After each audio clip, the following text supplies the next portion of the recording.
Good evening, everyone, and welcome to Sierra Club BC's annual general meeting for 2025. As we gather this evening, I'd like us to begin with a land acknowledgement that recognizes the actual land, the earth we live on. Did you get an opportunity to walk on that land today? Did you feel it under your feet and give thanks for all it provides? Let us concentrate on that land, the water, the air, and the all that support our lives. Let us be thankful for the countless generations of First Nations peoples who have cared for and continue to care for and support the lands we currently live on. I'm speaking to you tonight as a guest on the traditional and unsurrendered territory of the Musqueam, Squamish, and Tsleil-Waututh peoples. Please feel free to share in the chat the First Nation territories you are our guest on this evening. My name is Kerry Baisley, pronouns he, him, and I've been the chair of Sierra Club BC for the last year. To start our annual general meeting, we go by our bylaws. A quorum of 10 people is needed to be present.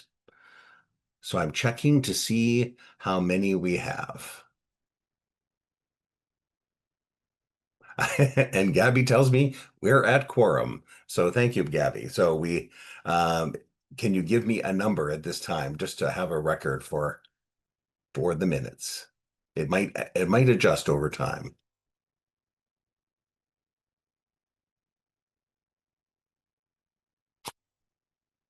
We have 30 right now. Excellent. We've tripled what we require. Excellent. So as we begin, a few housekeeping items, because it is a Zoom meeting. We'll run and explain through the polling system. We'll be using the chat function to share relevant links, such as meeting agenda and other materials. There will also be a number of votes that take place over the evening. When the time comes for a vote, I'll ask for a mover and a seconder. While I can't see everyone at once, we're going to be using the chat function. So if you would be willing to move or second a motion, could you please say, I'm willing to move it and have your name, and we will use that process to move us into the next stage of discussion. Once there's been the moving, seconding, and discussion, there'll be time for a vote. And then when you see the poll, there'll be a poll appear on your computer. You can vote by selecting one of the three options: in favor, oppose, or abstain. We will keep those polls open for 45 seconds to allow everyone time to vote. And given my musical abilities, the vote will be conducted silently. And once those polls are closed, it'll take a couple moments. We'll tally them, and then they'll present them, and we'll see what has happened with each individual motion. If there are people tonight who are sharing a screen with another participant, can you let us know in the chat? And if we get to a vote that is very close, counting each individual vote, we will reach out and confirm your individual votes. If you have any logistical questions or would like clarification on items discussed, please enter those in the chat as well. We'll ask you also to use your reaction buttons to raise your hand if you'd like to speak, or for I to call on you, or you can put in the chat as well, I would like to speak. Either way, we'll get that done so you can have the opportunity to speak. With those housekeeping items complete, it's now my pleasure to call our AGM to order.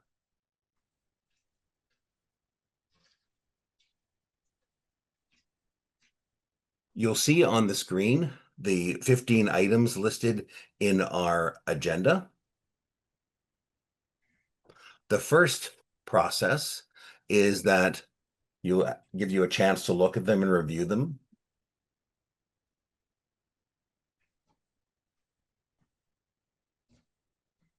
May I have a motion to approve the agenda? You can still hear this.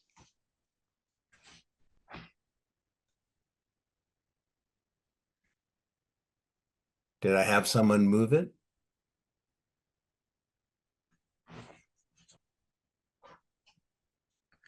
I can't see everybody's faces. Gabby, if you see anybody, do I need a mover and a seconder? Ah, thank you. So areas moved, and may I use Jane? Is it okay if we say that you? Now we're getting a wealth of movers and seconders. How about area moving and Jane seconding? May I take those two, if that's all right? And here's our first poll. So a motion to approve the agenda. In favor, oppose, abstain. We have 45 seconds to make that decision.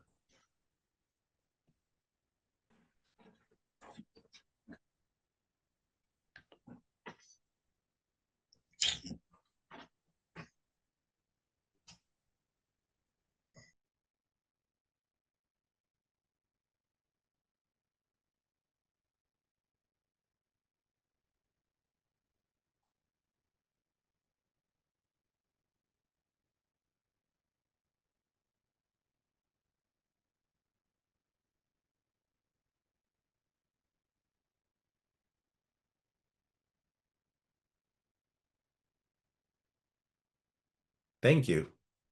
Unanimous. So the agenda has been accepted. Our next item is the approval of the minutes of the last AGM, which is 2024. And may I have now I believe we're going to drop that into the chat as well. It was sent out with the information of the AGM.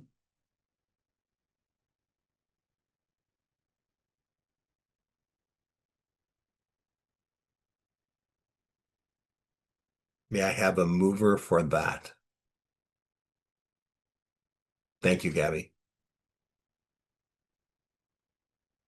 A mover for area. Thank you. Alex has seconded. Thank you, Alex. Any discussion?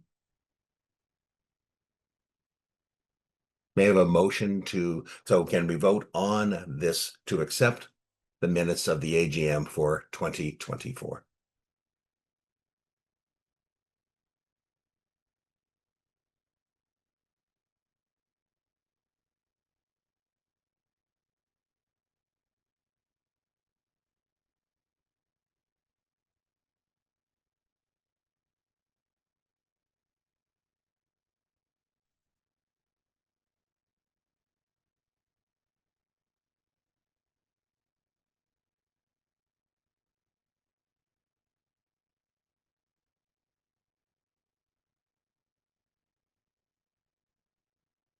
Okay. Thank you. The motion passes. That the minutes have been accepted. So the next item on our agenda is a report from myself. So I believe the real work of is done by the staff. My report will be very brief. The board of Sierra Club BC is a governance board, and as you'll hear shortly, it's the role of the staff to implement the strategic goals that were identified in our 2024 to 2027 strategic plan. With that said, I'll just say much has changed since our last AGM in 2024, and some might wonder if those changes have been for the better. The important thing to note, I think, is that in these complex and polarizing times, we need more than ever to develop and nurture working partnerships that focus on solutions, actions, and education that protect and support biodiversity and all living things. May we learn from our First Nations peoples, the Métis and Inuit peoples as well, and strive towards a brighter future that includes the lands, the waters, all living beings, including all of us that depend upon them. So with that said, it is my pleasure to turn the meeting over to our interim executive director, Fiona Douglas Crafton. Thank you very much, Carrie, for that. Good evening to everyone. As Carrie mentioned, I am the interim executive director of the Sierra Club of BC, and I'm joining tonight from Ntlhelehuem, which are the traditional territories of the Squamish, Tsleil-Waututh, and Musqueam peoples, also known as Bowen Island. My pronouns are she, her. And if you joined us last year for our AGM, you will know that I have been in this role of interim executive director since February of 2024, while our executive director, Hannah Askew, has been on maternity leave. My time here has recently been extended to early 2026, as we were really fortunate to have Hannah return early from her mat leave in January so that she could work on a couple of special projects that need her expertise during 2025. You'll hear a little bit more about these projects during our campaigns update. But while Hannah is working on them, I am continuing with all of the executive director duties that I've been engaged in since I started. You're going to hear from other team members tonight with specifics on our campaigns and education work. So I'd like to focus my comments on how we're doing on meeting our strategic goals and also on the internal work we're doing to strengthen the roots of this organization so that we can be more effective and prepared going forward. So our strategic plan, as Carrie mentioned, currently runs from 2024 to 2027. We are in the middle of that time period. We are so grateful for all of you who support our work towards a brighter future. And I want you to know that in these very challenging times for environmental work, where large wins are few and far between, we are seeing clear signs that our solutions-based focus and our collaborative approach is serving us well. And it's allowing us to make connections and have conversations that might not be possible otherwise. Next, I'll just briefly review the main goals here. There are 5 main goals in this strategic plan. The first is to support 700 local leaders to build capacity for climate action by 2027 and actively engage 1,000 local leaders by 2030.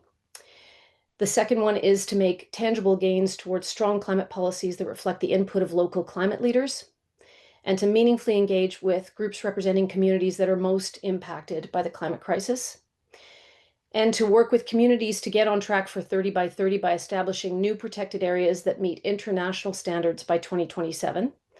And lastly, to contribute to a culture of respect for all ecosystems, including the ways that residents of BC know and interact with nature.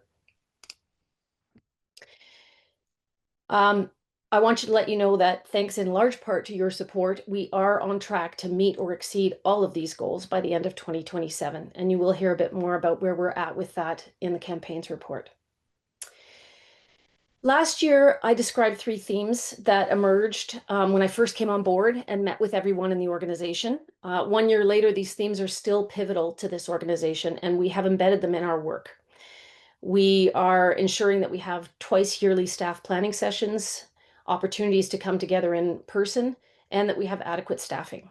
We've also made it a strong priority to focus on ensuring that everyone has clarity in their roles and that we set and track goals based on our strategic plan, but that we also do have the opportunity to discuss emerging issues and adapt and innovate as needed. Staff gatherings are, of course, an opportunity to get together to discuss priorities, to educate ourselves, and to brainstorm. But they are also a strong reflection of the incredible talent, experience, and heart that each of these people put into this work. So our staff gatherings are carefully created to allow us to reconnect with the lands and waters we all care so passionately about, to take the opportunity to learn from Indigenous people how we can do better in our relationships to nature, to strategize, to innovate, to connect and focus on the most effective ways to move forward. Since our last AGM, we have had 2 staff gatherings, one in September of 2024, where we gathered at the UBC farm for our staff gathering and board retreat. And also in the spring of this year, we met at Lynn Canyon, which you can see in the top left and bottom right photos, very, very wet day in the rainforest.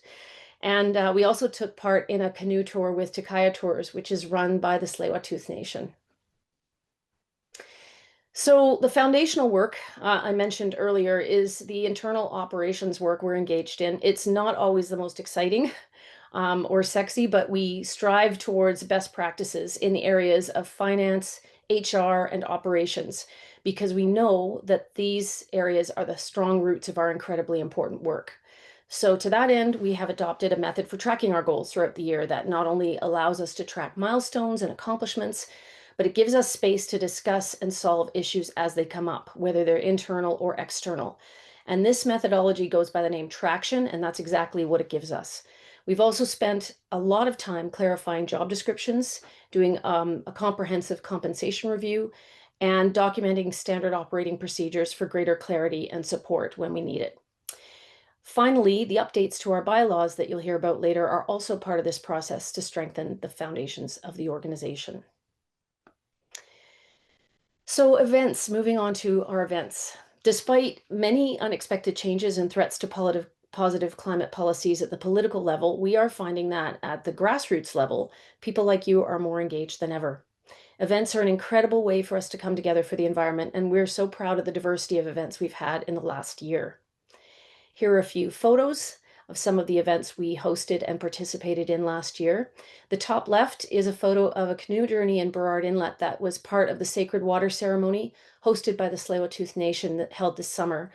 We were really honored to support them at this event by emceeing the event and listening to so many interfaith speakers supporting Tsleil-Waututh in their work to honor these waters. The top right is a shot from a webinar we hosted with Robert McFarlane, author of Is a River Alive? And bottom left is a sample drawing from one of our really popular Learn to Draw events. And lastly, a pic from one of our Supper Club events. The next one of these is actually happening in Victoria this coming Monday, September 15th. We do have some tickets left, so please ask in the chat if you're interested in attending this. And in addition to the events pictured here, we also did a tour last fall with the documentary Silvicola for showings on the mainland and at several locations on Vancouver Island. And we also held a successful online silent auction in the spring that brought in over $11,000 for us.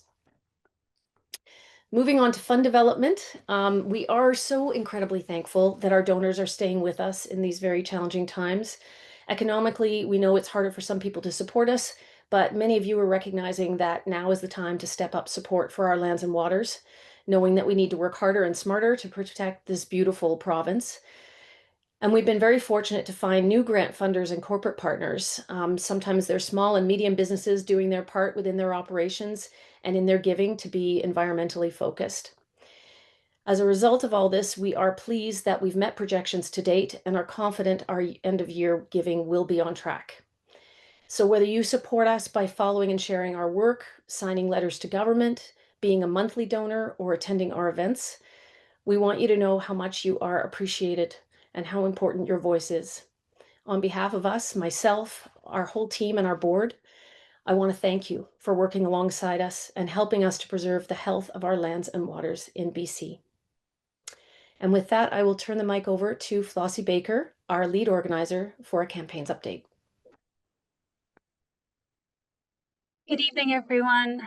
I'm Flossie Baker. I'm the lead organizer, and I am calling in from unceded Squamish, Musqueam, and Tsleil-Waututh territories tonight. I'm really excited to share this campaigns update with you, and I'm also truthfully a little anxious because it's been a tough year in many ways. Not in terms of support. We continue to have so many people standing with us, donating and participating, and that is amazing. The tough part has been the political climate of the period, the rush by governments and corporations to build and cut and drill as fast as they can in response to the shifting policies at home and the frightening policies of our biggest trading partner and the uncertainty that all that is causing. I want to say that up front because this is the moment that we are called on to meet right now and the context of our work at Sierra Club BC. So to start with an old growth update, old growth forests in BC saw some new protections in limited areas this year, but clear-cutting logging of old growth forests continue.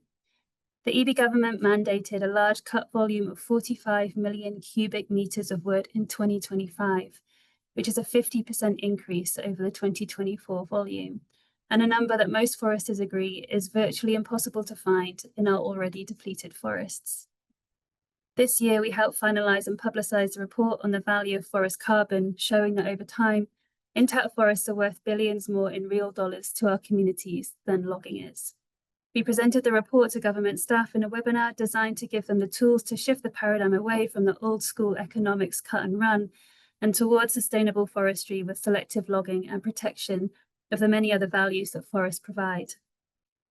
This month, in fact today, I think, marks the 5th anniversary of the Old Growth Strategic Review. Yeah, today I'm getting a note from Aurora today.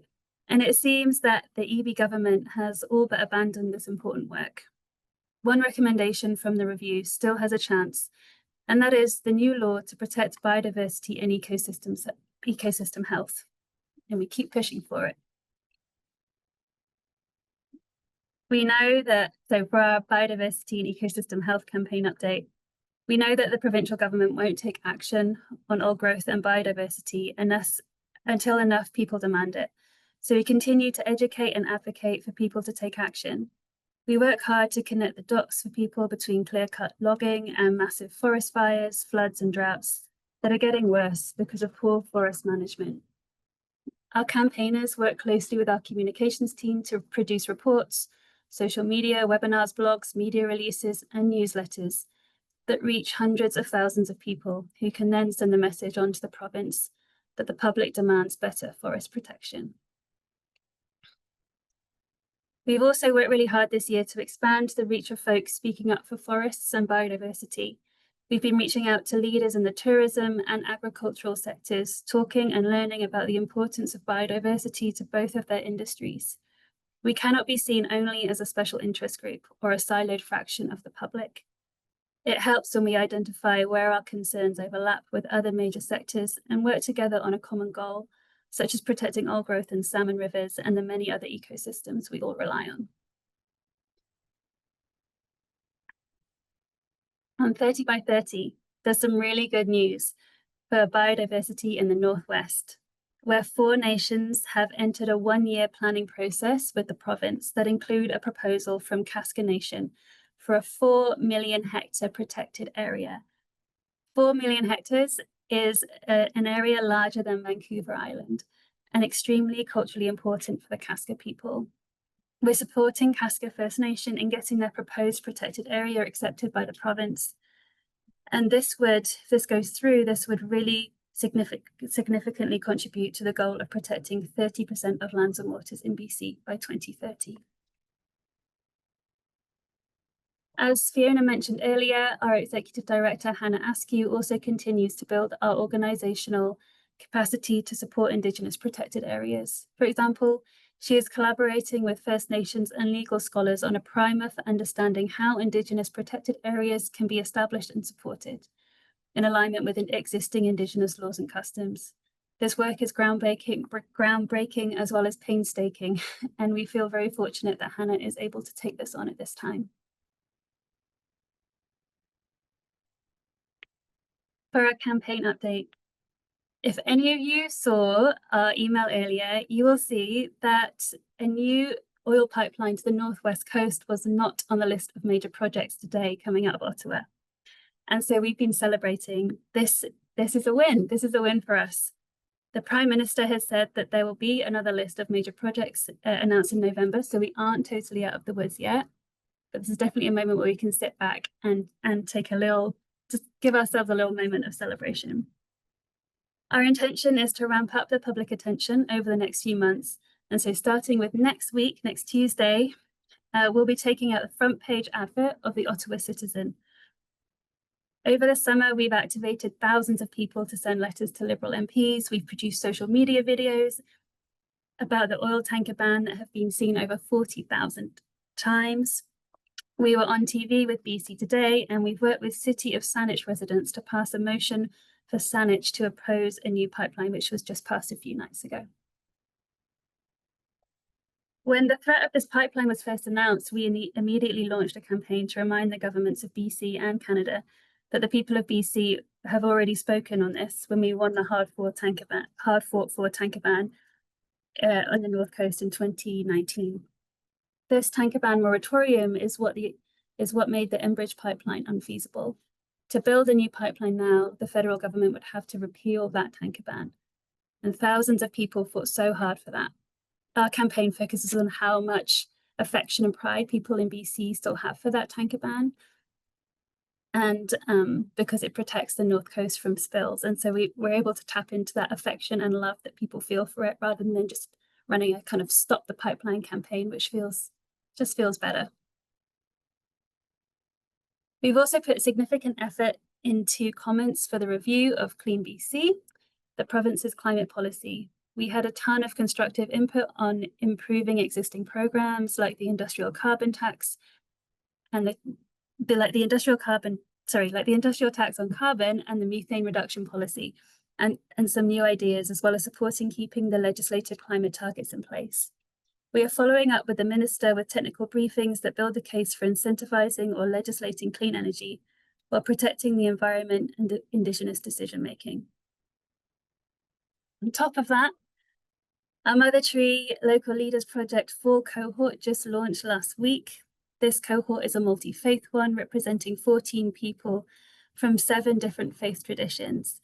They're all movers and shakers in their local communities in different ways, and they are really excited about coming together for the next 3 months to develop their storytelling and advocacy skills, as well as their ability to recognize Indigenous legal orders, with the goal of creating a project that will engage their communities in ecological healing work.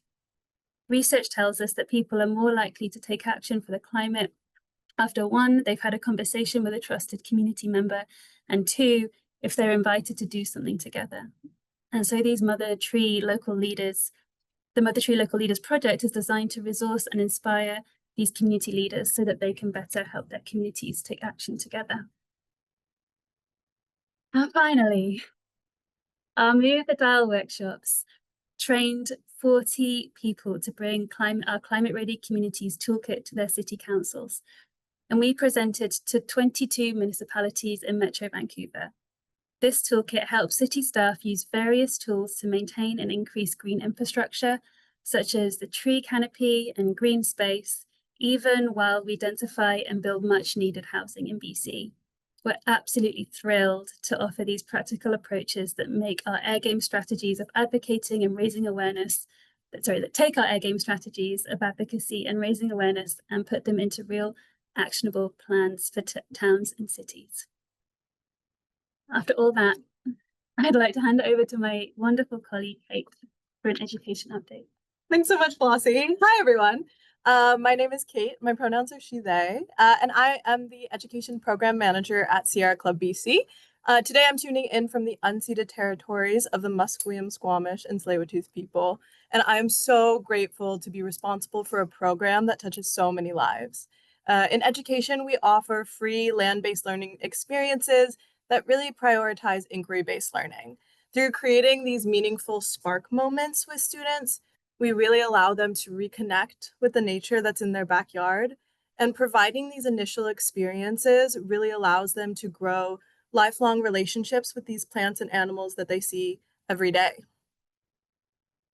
So over the past year, our education team has remained rooted in what we do best, which is delivering these in-person hands-on environmental education experiences to learners across BC.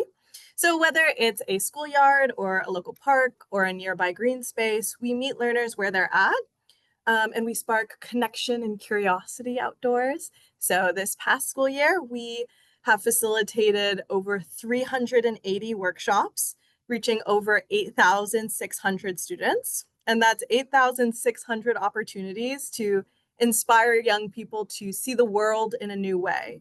And a huge part of the success comes from our amazing team. So Erica, who's pictured here, our Indigenous facilitator of learning, delivered over 200 programs throughout the Lower Mainland, and her lived experiences and knowledge enriched our programs and helped students make such meaningful connections with the land and with each other. And in the Capital Regional District, our facilitator of learning, Joshelle, brought a deep understanding of the plants and also skills in inclusive arts education to the table. And she made our programming more accessible and engaging and rooted in local ecology. This year, our areas of service were the Metro Vancouver area, the Mid-Vancouver Island area, and the Capital Regional District. But I am excited to announce that we are branching out into the Okanagan. So if you know any teachers in the Okanagan, they can request a program through our website. And we haven't forgotten about our more remote communities. Far from it. We have offered so many new educational resources for teachers and webinars and virtual presentations throughout BC, allowing us to reach all different kinds of corners. So just to go over our workshop themes for this year, for kindergarten, we had nature and gathering places. Kind of gives them that first idea of what nature is. In grades 1 and 2, we focus on life cycles and ecosystems and the reciprocal relationships that you can build. In grades 4 and 5, we start getting into the more nitty gritty. What are the plants? Who are the people on these lands, and how do we make those connections? From grades 6 to 8, we start talking about climate in place. Where are you? How does varying climate affect you? And we really focus on community-based thinking in this program. And then for grades 9 to 12, we have place-based learning, which reimagines your relationships with other beings. But also one of our most loved virtual programs continues to be our Learn to Draw webinar series. So this year we reached over 3,000 people, and that included 300 teachers who are registered to watch alongside their classrooms. And these are scientific drawing experiences that we deliver in partnership with scientific illustrator Dr. Julius Chitney. He's amazing, and these engaging webinars really blend artistic instruction with ecological learning. And these are some of the ones we did this year. So we had some salmon sharks, we had a lynx, migratory birds. So we focused on snow goose, and deep ocean ecosystems, which I have to say was one of my favorites. We focused on an anglerfish, and it was really awesome. And we've also hosted 2 unique walk and draw experiences.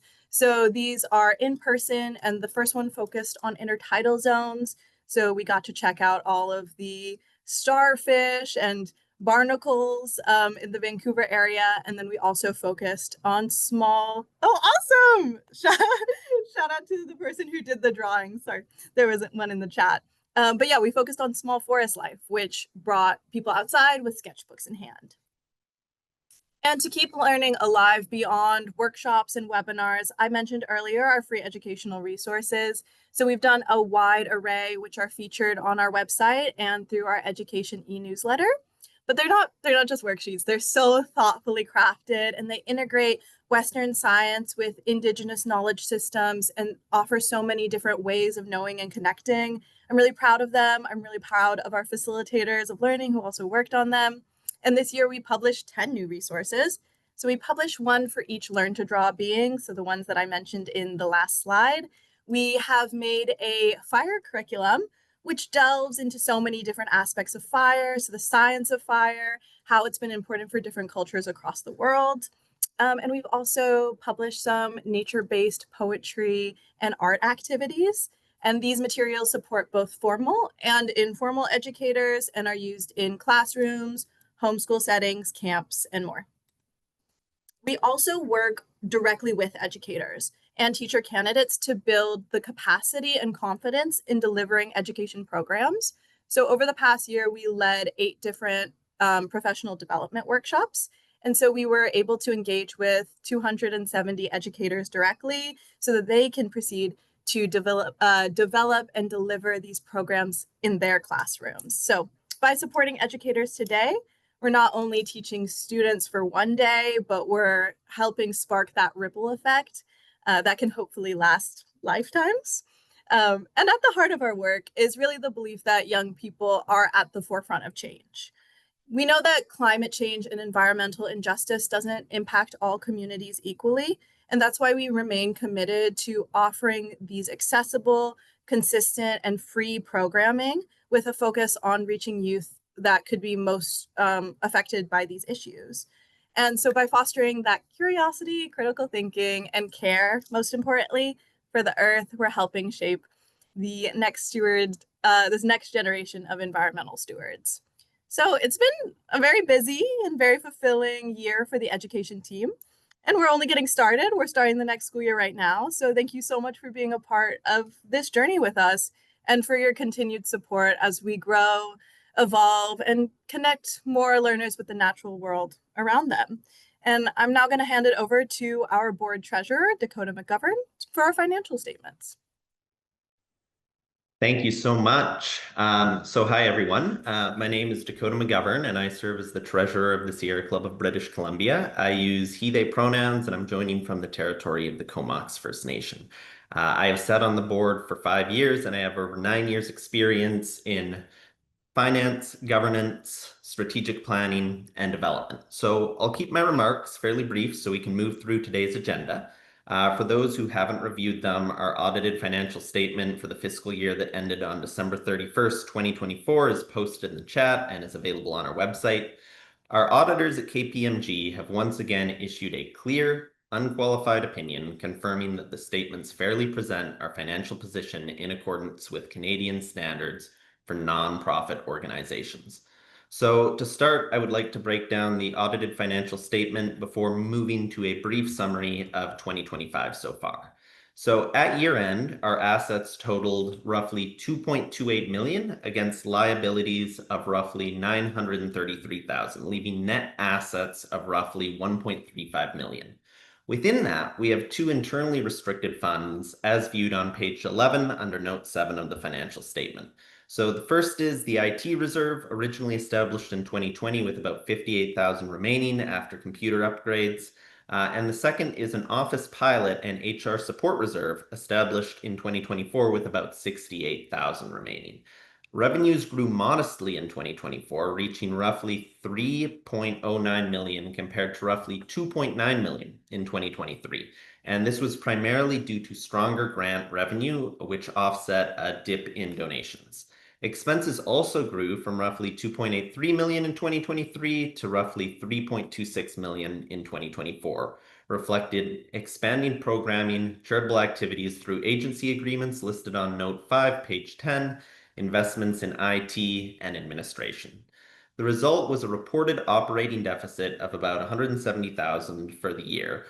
While this contrasts with the approximately $70,000 surplus in 2023, the deficit was primarily timing related, with delayed donations arriving in 2025 and net assets of 1.3 million. Our underlying financial health remains stable. It's also worth highlighting the statement of cash flows on page 6 of the financial statement. In 2024, we saw a net decrease of about 422,000 in cash and cash equivalents, leaving us with roughly 2.18 million at year end compared to roughly 2.6 million in 2023. The change reflects 3 main factors. So the first, as mentioned, is the timing of delayed donations into 2025. The second is reduction in deferred revenue as grant funds were used. And the last is the purchase of capital assets. While the decrease looks large year-to-year comparison, it is consistent with planned expenditures and the timing issues I mentioned earlier. So as we go to 2025, I will note 2024 was a challenging year for many nonprofits. Rising costs continued to pressure budgets, and for us, the Canada-wide postal strike delayed several large donations that had originally been projected to land in 2024. 2 major contributions arrived early in 2025, creating a temporary gap in reported revenues. Since the start of 2025, we've seen encouraging trends. So the first is donations have strongly rebounded in the first quarter thanks to the arrival of the delayed 2024 contributions and the government's extension allowing charitable donations made until the end of February to be claimed on 2024 tax returns. The Q1 performance was healthy overall, with higher than projected donations and expenses that came in under budget. In addition, the Finance Committee and staff have been actively reviewing our investment policy, and as of this spring, we've shifted more funds into interest-earning accounts and cashable investments at Vancity to maximize returns while keeping funds safe. So in conclusion, I'd like to thank donors, members, and staff for the ongoing support, as well as the Finance Committee and our staff for their careful work the past year. And with that, I'd be happy to take any questions. Once the discussion concludes, I will ask for a motion to approve the financial statements for the year that ended on December 1st, 2024. So if anyone has any questions, feel free to raise your hand, and then if not, we'll go to the motion.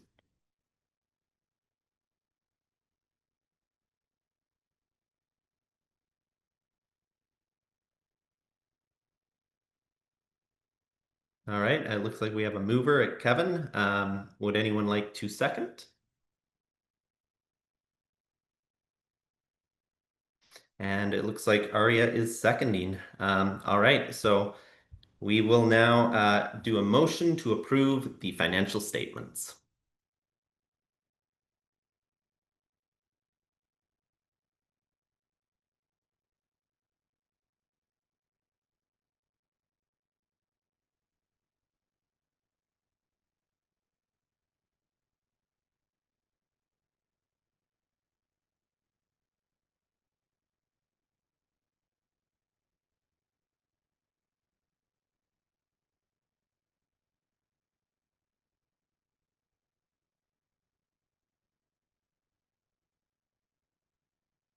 And when we are ready, we will go to the second motion.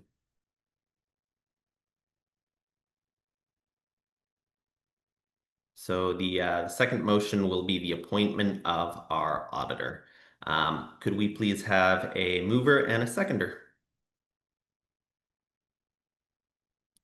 Kevin moves, and do we have a seconder? And Alex seconds. All right.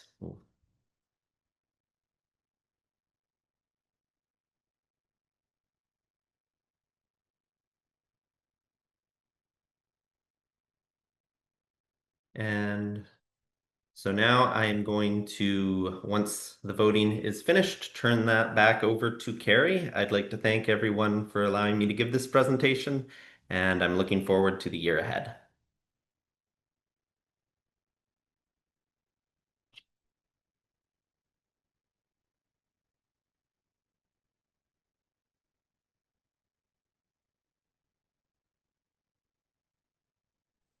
Thank you, Dakota. So, Fiona had talked about it. Just a minute of background. Nonprofit organizations in BC are under the Provincial Societies Act. So part of the work done by the team over the past year was we worked to review our bylaws so that they comply with changes that were in the act. And we also took the opportunity to update guidelines regarding board size and governance. This is a kind of technical area, so to speak. So I'll walk through these. We have two schedules. So to look at, you can see on the screen, the first schedule is about amendments to the bylaws to do best practices and update them per the Society Act. That's Schedule A. And Schedule B was looking at our membership model and also looking at best practices towards membership. So those are the two sets that we're looking at this evening. So maybe we can go to the next slide. So when we look at Schedule A, which I'll detail with you, it's the plan. We won't vote yet.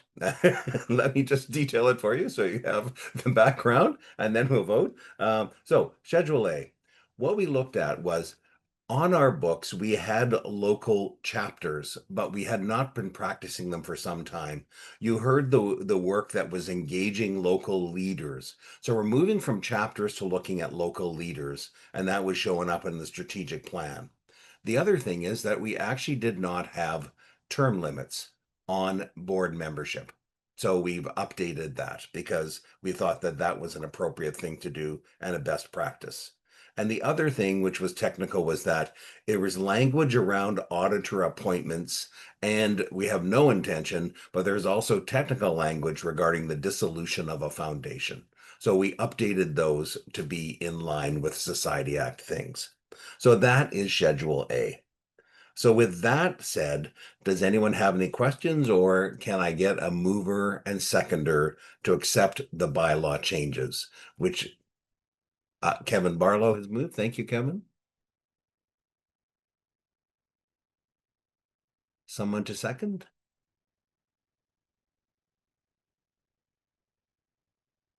Thank you, Ariel. So now we can vote. In favor, opposed, or abstained, please vote. Thank you.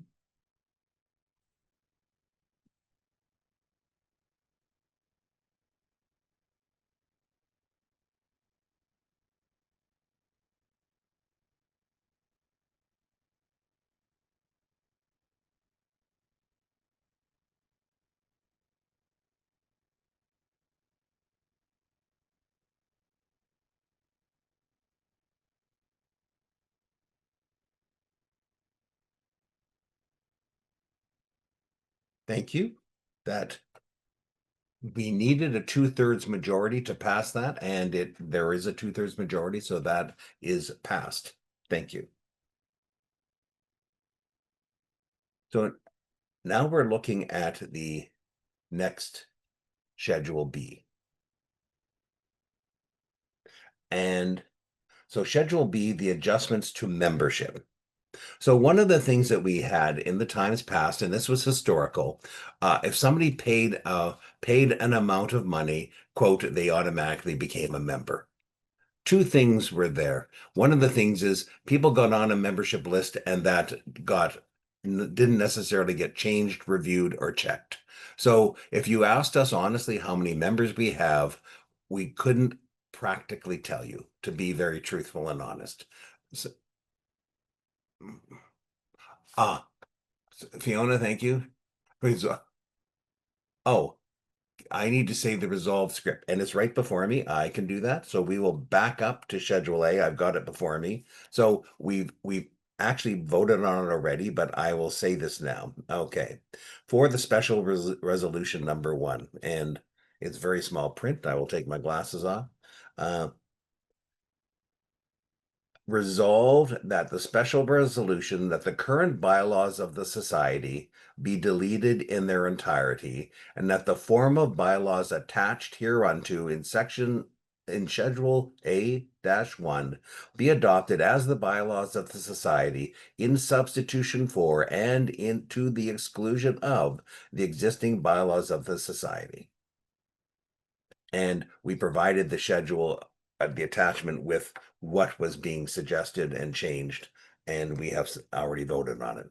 So sorry about that. So there is the thing that we have actually voted on.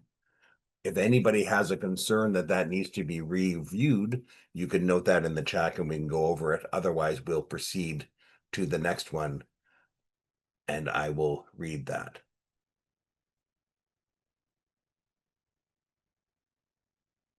Seeing none. The next one is, as I've said, membership. So part of the process of membership was that finding out how many members we have, having an updated list of membership. And the second one was so that it wasn't exclusively based on giving a monetary donation. So we've expanded that to say that if somebody participates in one of the great programs that has been listed and shows that they would wish to be a member, but may not have the financial abilities to do so, we will have them as a member as well. The second one is that membership has to be offered and accepted rather than an automatic thing. So we put the process through to make that, I would say in my old jobs, it makes it a valid and reliable membership list, and it updates it. The old practice of pay money and you're on, and maybe you're on forever. We've just tried to clear that up for the best practices of all. So any questions about well, I guess we should actually, for a move and seconder, then we can have any discussion and questions. So could I have, thank you, Kevin, you move it, Aria seconding it. Does anybody have any questions about it? I'm looking at my notes to see if, to get the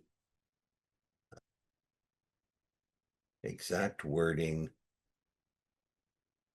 I think we already have that. Fiona, I'm looking to you because you are the, yes, we have that. So what I would say is what we've said, we're updating the membership. That's the related to it. And the other thing we're doing is also in the bylaws, when we looked at, thank you, Catherine. And when we looked at the bylaws, we also looked at the staff guidance on conflicts of interest and resolving disputes, etc. And we felt that the board members, it felt, I can answer that in 1 second. I'll just say that when we did the review, the process was to make the board members have guidelines similar to the staff members. So that's part of, along with that. Now, Brian, to respond to it's technically when you replace bylaws, to save us having gone through every mart and removing one and adding a clause, the guidance from our legal people was to say that we've sent it out with it. The idea was to make a clean slate and then replace it. So it's not throwing any baby with the bathwater. It was saying this was the best technical way to do it. It had not been done for some time. I thought I have explained why the changes were done. The changes were done as I discussed. If you have a specific question, please type it in and then we can address it. The last thing I'll say is there were changes to the Societies Act, the Provincial Societies Act. We were not in compliance with those changes. We were behind. And so this was an opportunity to start with that and then make these other, I would say, improvements at the same time. Does that help, or do you still have any questions or concerns?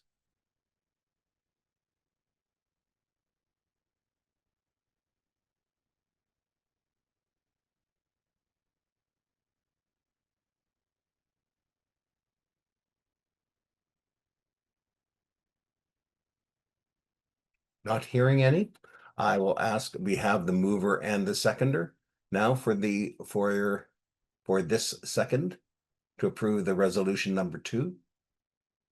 So I'll call for that vote.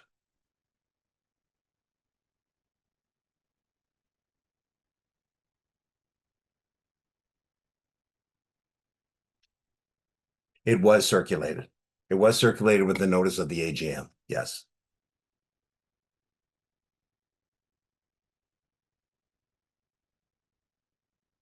So could we get the poll?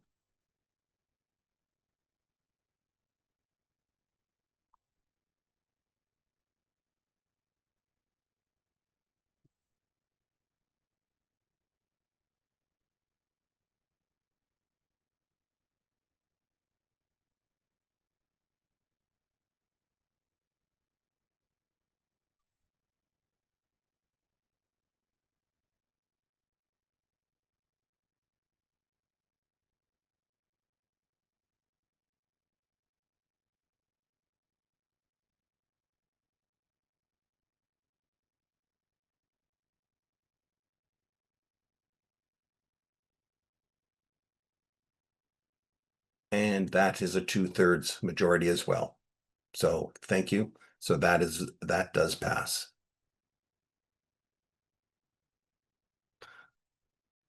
The next thing, and it's related to bylaws as well, is that the approval of a board size.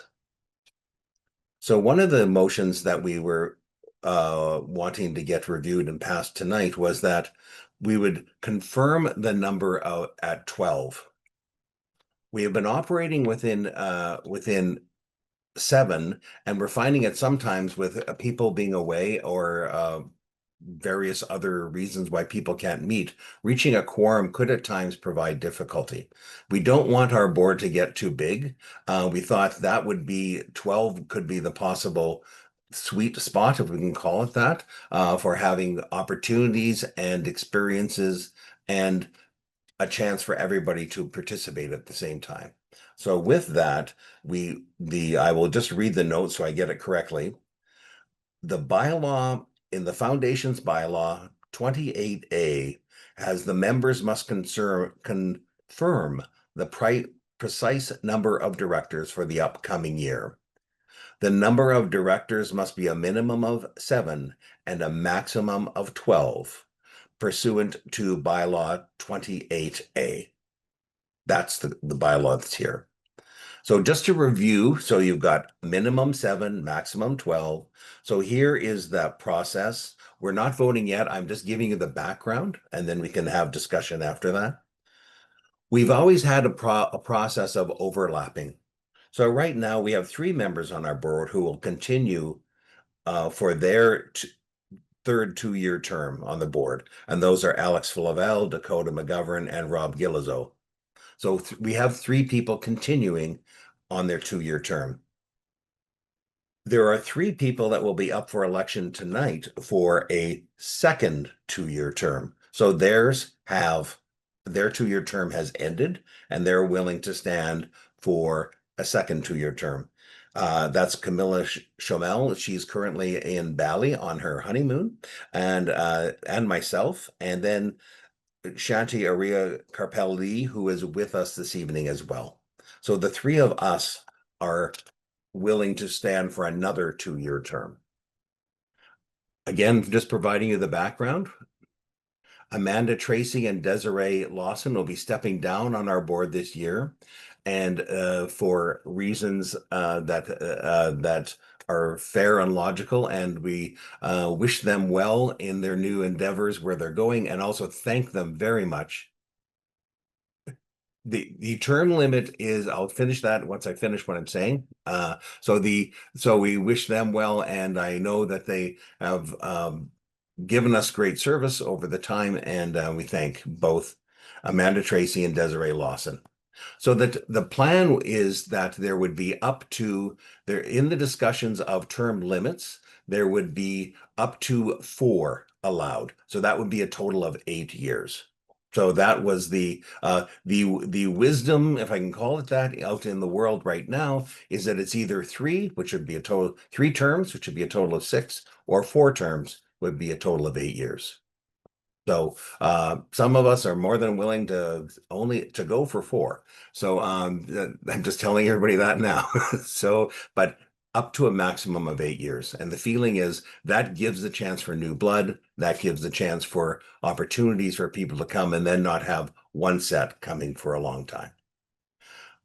So with that said, with the people running and the people leaving, then we have an opportunity for 6 new members on our board, which would bring the number to the 12.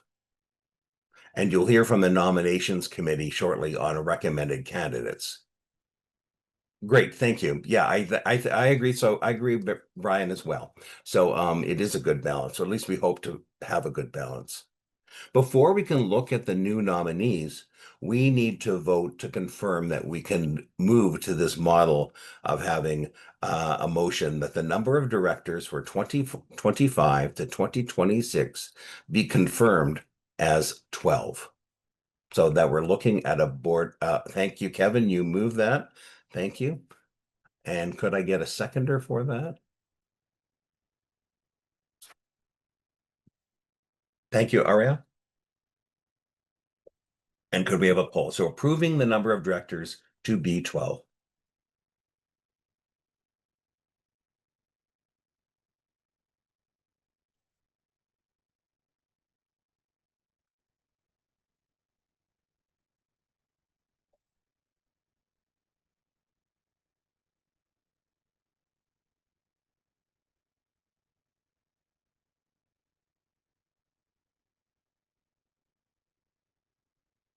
Oh, thank you very much.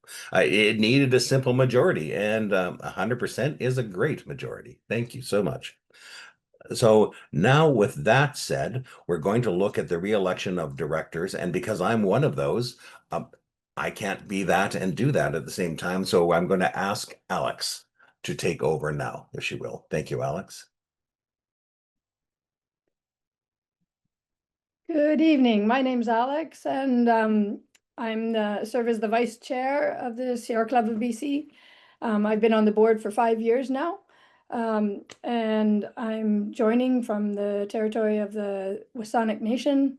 My pronouns are she, her. As noted by Carrie, 3 of our existing board members are up for re-election for their second 2-year term. They are Camilla Suchamel, Carrie Baisley, and Shanti Aria Scarpetta Lee. May I have a motion to approve these individuals as directors of the Sierra Club of BC Foundation?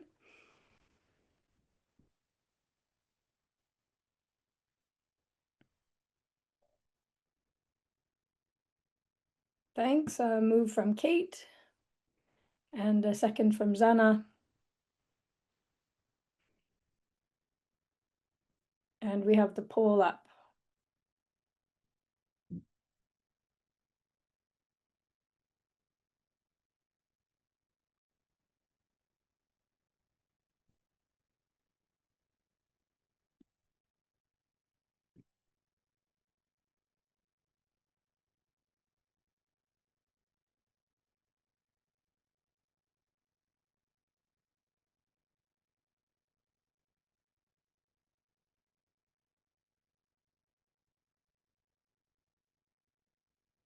So the vote is in favor. The motion is carried, and Camilla Sushamel, Carrie Basley, and Shanti Arya Scarpetta Lee are approved as directors of the Sierra Club of BC Foundation.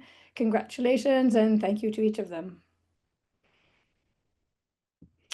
I'll now turn it back over to Carrie Basley.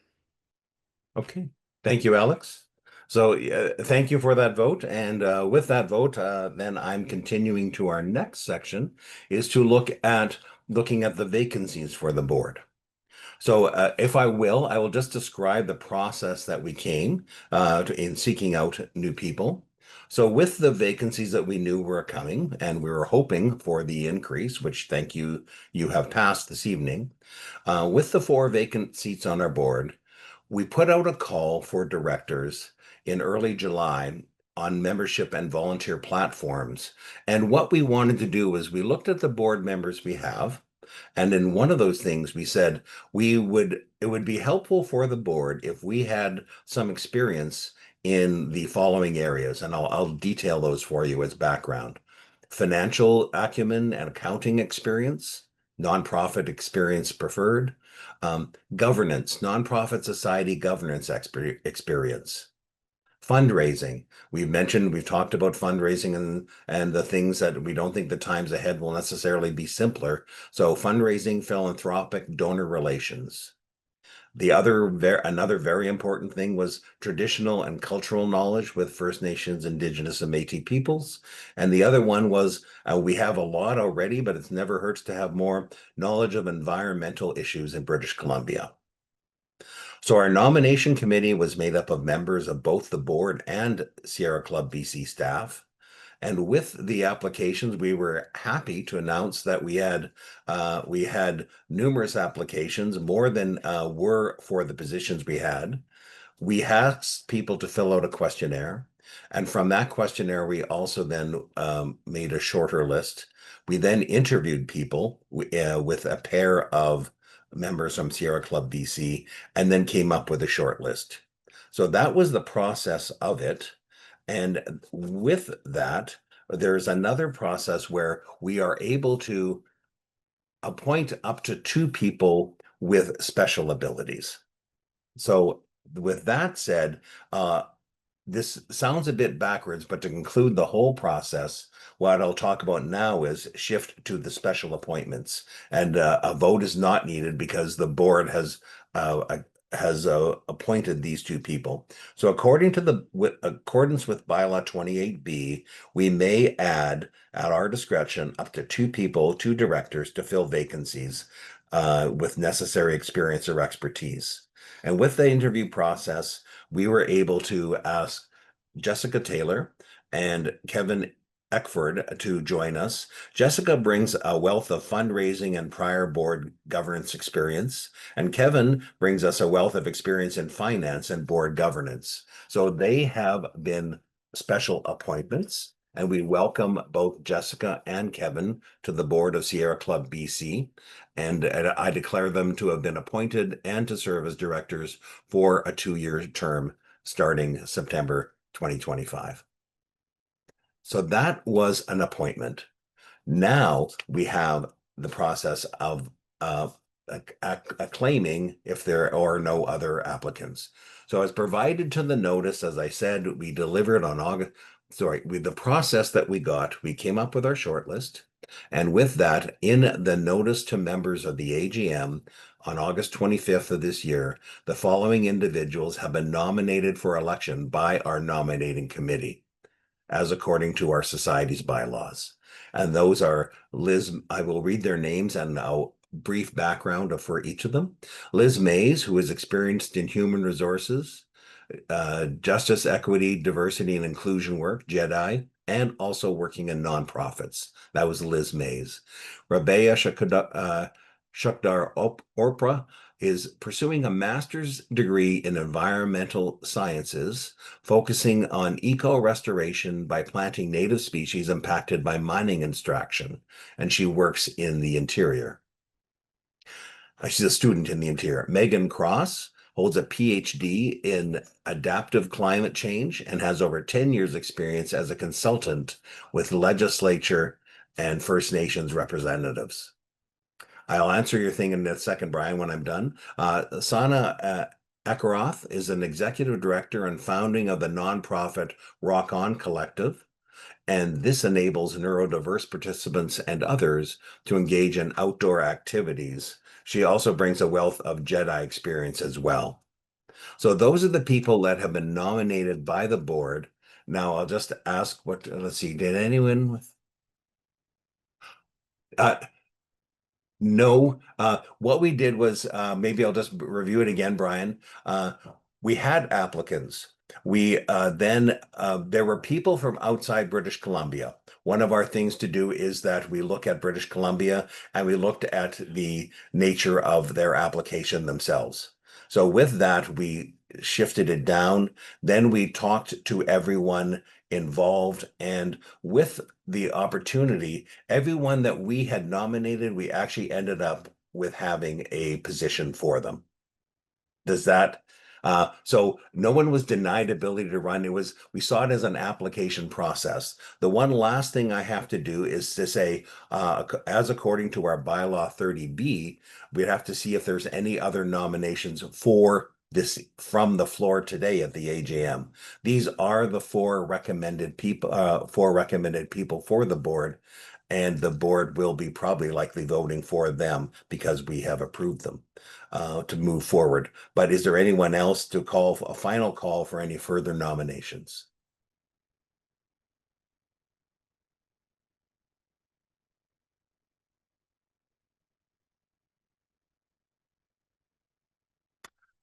I don't see anyone in the chat. I move not, thank you, nomination cease. Thank you, Kevin. And with that said, then they are by acclamation. Now, you're all tuned in. Sorry, getting dry. And now you are board members of Sierra Club BC for a 2-year period. Thank you. And congratulations. Sorry, a little dry. And my goal now to finalize this last time, I now ask each of the individuals elected by acclamation, Liz, Rabea, Regan, and Sana, to in the chat to accept this special appointment, because that then completes the process.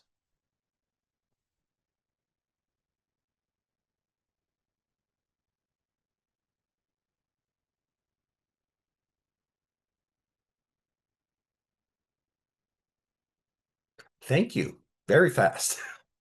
Wonderful.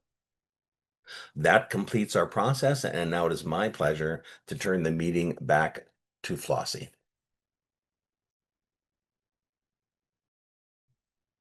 Hi again, everyone, and many congratulations to the new board members. We're so excited to have you. I now have the great honor of recognizing the good work of some really, truly wonderful people who are nurturing their human and non-human communities. We can't necessarily see their faces because of the thumbnails on the screen, but some of them are here tonight, so please show them lots of love by hitting the heart button or the celebration button really hard. So first of all, I'm delighted to announce that the Jack Hemphill Exceptional Leadership Award is given to Grayson Bark. Jack Hemphill's memory is honoured by this award, which recognises individuals for their valuable contributions and commitments as volunteers. Grayson is an SFU student who became really involved with our Move the Dial workshops and just ran with it, moving the dial for climate-ready communities in a really, really big way. He's networking with influential decision makers and writing advocacy letters to stand up for the living world. Grayson really got the ball rolling on the Heat Dome anniversary sign-on letter and has volunteered his time to advance tree canopy, biodiversity, and cooling green space to protect residents with a focus on vulnerabilized people. Grayson is working on organising a conference in the fall at SFU to bring academics, policymakers, and the public together to advance nature-based solutions to rising climate impacts. Congratulations, Grayson. Next, I'd like to present the Ya Gudang Award to Rabbi Laura Duhan Kaplan. Ya Gudang means respect for all beings in the Haida language. This Climate Justice Award recognizes individuals whose work lies at the intersection of climate action and transformative justice. Rabbi Laura Duhan Kaplan was a participant in the 2024 Mother Tree Local Leaders Program. Following the program, she designed and facilitated a 5-part webinar series on beings around BC, from ravens to rivers to rain, and why we should care for them from a Jewish perspective. This webinar series was run with Rabbi Laura's longtime friend and collaborator, Reverend Elder John Snow, an Indigenous knowledge keeper of Stoney Nakoda lineage, and this webinar reached 90 people, new to us. This series helped introduce the idea of much needed provincial biodiversity and ecosystem health framework to a whole new bunch of people. She's also working on 2 op-eds to further support this work. Congratulations, Rabbi Laura. Next, I'm honored to announce that the Rosemary Fox Conservation Achievement Award is going to Zayda Schneider. Sierra Club developed the Rosemary Fox Conservation Award to recognize individuals for significant work in protecting the lands, waters, and beings who call them home. Zayda is the founder of False Creek, and he's been running programming and gathering community members to advocate for a future of False Creek in which the sturgeon have returned. This group is working to ensure that the water in False Creek is safe for all beings to swim in again. He's organized Creeky Cruises, in which he takes community members out on his boat and teaches people the history of False Creek and the pressures it faces from pollution and development. He's also organized a block party to raise awareness and gather public opinion about the future of this important water body. Zayda is a visionary, a community builder, and an inspiring communicator, and his passion for seeing the sturgeon return to False Creek inspires all who meet him. And finally, I'd like to give the Geraldine Irby Leadership Award to Sherwin Christian. Sherwin is the kind of volunteer who says, "Tell me what more I can do." He's contacted dozens of city councillors in councils across the Capital Regional District and beyond, advocating for upholding the tanker ban on BC's North Coast and bringing to them Sierra Club BC's Climate Ready Communities Toolkit. He's a confident public speaker who delivered a really powerful statement to Saanich Council in support of the motion to uphold the North Coast tanker ban, won just a few days ago. He's quickly building skills at a young age to influence policy for a more livable, brighter future. Thank you to all our Local Leader Award participants. You've really inspired us, and those of us on staff who have been lucky enough to get to work alongside you have been changed for the better. The ripple effect of what you are doing is deeply felt and will continue to be felt in the months and years ahead. We'll be sending you a little gift and a certificate in the mail as a token of our appreciation. I just want to say thank you once more and hand it back to Kerry. Thank you, Flossie, and thank you all for your work and your continued generosity of time, spirit, and energy towards it. So in closing, I would like to draw your attention to our annual report. So it highlights much of the work that you heard about this evening, and it's posted on our website as well. And a very special thanks to our volunteers, to the environmental champions we've just heard about, to our staff, and to the board members for all the amazing work we've been doing on behalf of Sierra Club BC. With that said, may I have a motion to adjourn the meeting?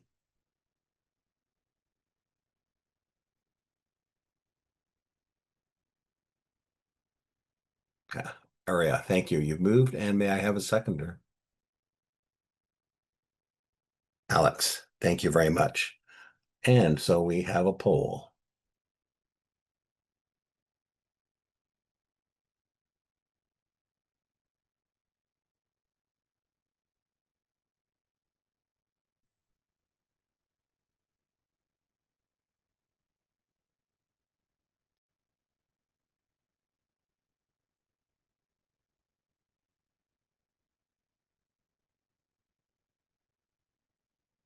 While we all like each other, we're willing to adjourn the meeting.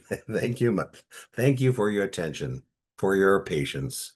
And with that, I call our AGM to a close. We thank you, and we are adjourned.